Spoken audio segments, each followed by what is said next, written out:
This video is over volume of cylinders, cones, and spheres. Now in this video, we're going to be doing a cylinder problem. And so we're going to do a couple points of note.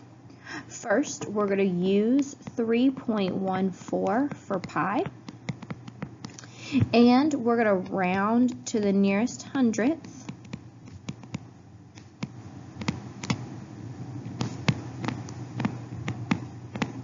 But only if necessary. So for our problem, we have our cylinder,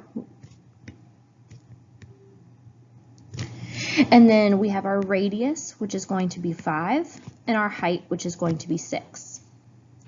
Now we're going to use the formula V equals pi r squared h, and we're going to plug in the values to those specific locations. So pi is going to stay out in front.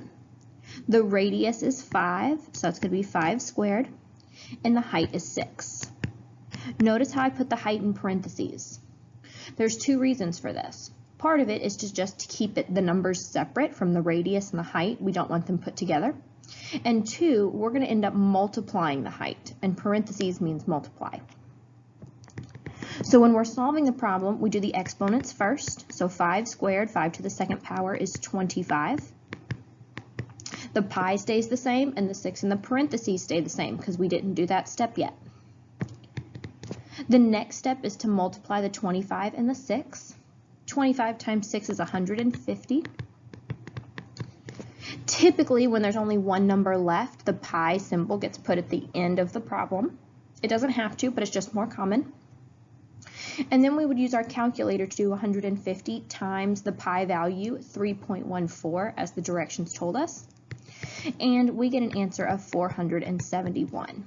We don't have to round because it did end up being a whole number. And so we have two different answers. 150 pi is the answer in terms of pi.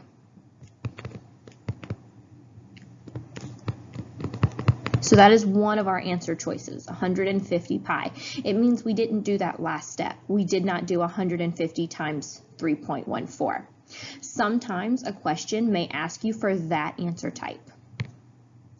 471 is the final answer. That's after you do the last step, after you multiply by the pi value. So make sure you read the question carefully to see, does it ask for the answer in terms of pi? And if it doesn't, then it wants that final answer.